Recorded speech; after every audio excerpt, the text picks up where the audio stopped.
Eu nasci, eu reencarnei, renasci numa pequena aldeia chamada Indaial, hoje em dia até chama cidade. Sim. Eu naquele lugar onde eu nasci, fiquei 1 ano e 8 meses. Eles me levaram para Blumenau, onde eu fiquei com a família, morando numa colina, no bairro do Bom Retiro. E lá nas caladas da noite, dos 4 anos em diante, as paredes do quarto que eu dormia se abriam, desapareciam, e eu via, chorava por ver seres humanos rastejando sobre seus próprios membros expostos, intestinos. Eu via coisas horrorosas. Visão do inferno? Hein? Era uma visão do inferno? Sim, que é o que vai acontecer. Meu pai me dizia, naquele tempo eu não sabia quem era ele, mas ele dizia que eu não podia falar para ninguém. Hoje eu sei porque eu não podia falar para ninguém. Eu, até os 8 anos de idade, nesse lugar eu vi. Até os 8 anos de idade. Sempre essa visão. Sempre essa visão. Depois mudamos dele. Mas não entendia ainda o que A Terceira era. Guerra Mundial. Ah.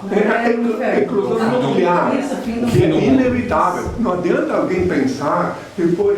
Não, é inevitável. A eclosão Vai acontecer. tem a ver com a explosão demográfica, que é uma coisa que salta aos olhos. Guerras, essas guerras. Pandemias. Sim, mas tudo. Que está previsto que eu falei no início da minha prédica. Eu falei no início que os sinais me perguntaram, quais seriam os sinais da tua volta?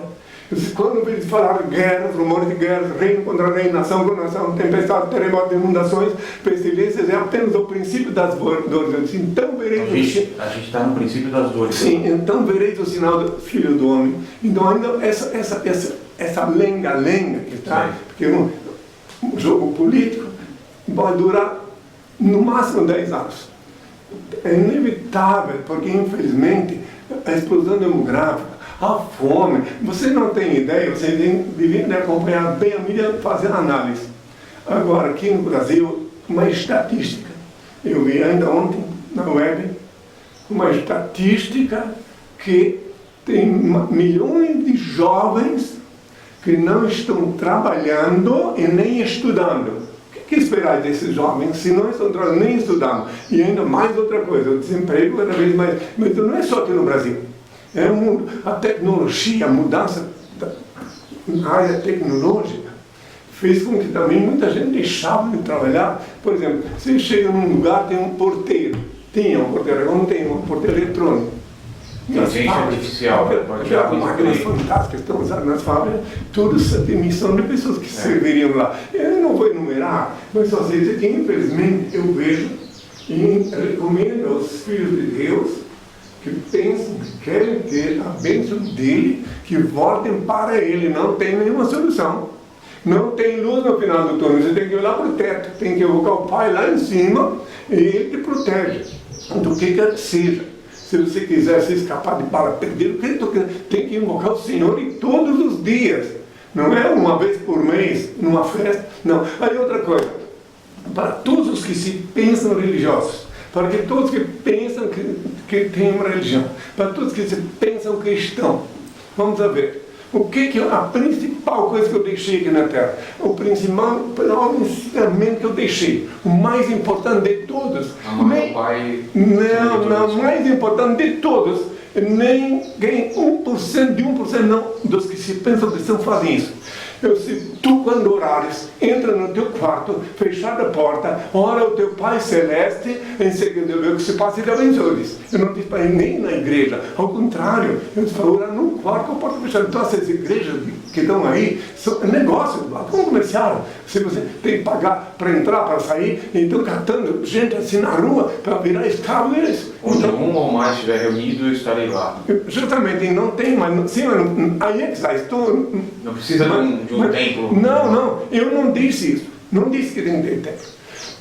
Eu disse a parte mais importante que me custou a vida. Nada foi tão grave que eu falei a dominante como eu dizer para lá no quarto que eu posso fechar. Depois que eu falei isso, começou o ódio a se aumentar, porque os donos do capricho da época, os rabinos, os sinédrios, começou a perceber o perigo que era deixar-me vivo, porque eles perceberam assim, se ele continua ensinando isso, as pessoas não vêm aqui pagar uma vaca, boi, para pagar os seus pecados, porque quem não tinha boi nem vaca tinha que pagar o dinheiro, né? Por isso, na porta do tempo tinha uma casa de câmbio, você tinha que chegar lá e desembolsar. Bom, eu cometi, está aqui, eu quero uma vaca, tá, o dinheiro ia para lá. Nem todo mundo trazia vaca, porque não tinha traduzido.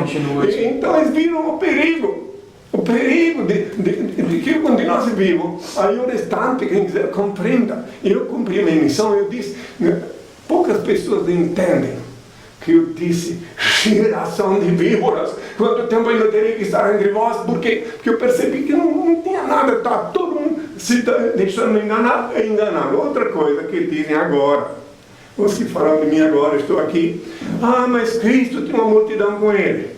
Cristo, todo mundo amava ele. Tá, primeiro, eu quando fiz a Revolução em Belém do Pará, eu tinha 10 mil pessoas comigo, sim.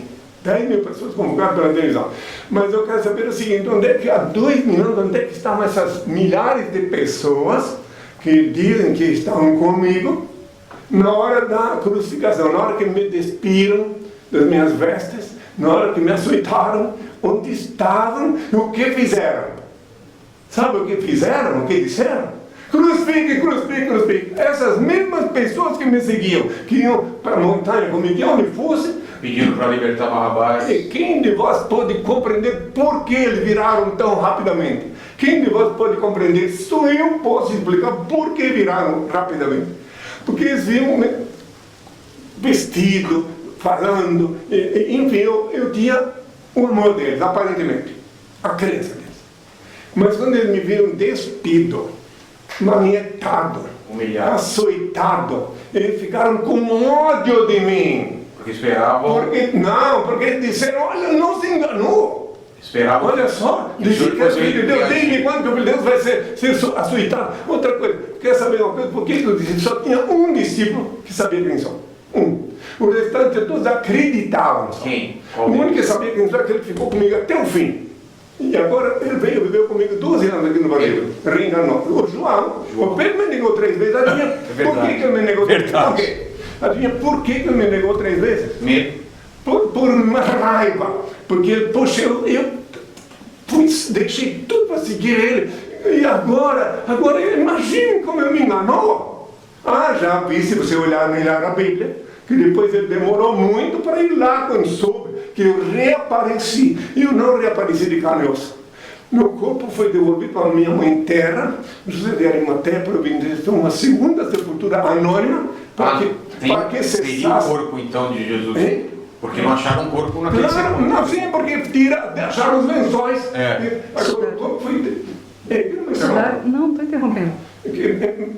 Acharam os lençóis, porque meu corpo na madrugada, se você olhar melhor a Bíblia, os próprios donos do cabreto lá disseram que eu disse que ia ressuscitar em 3 dias, então botaram guardas para proteger minha sepultura. Mas está lá mesmo escrito também na Bíblia que os guardas dormiram, enquanto isso meu corpo desapareceu. O José de Arimateia levou os auxiliares dele e me providenciou a sepultura anônima, porque esse sim sabia quem sou. José de Arimateia, como é o nome do outro lá? Nicodemos. Agora a maioria acreditava.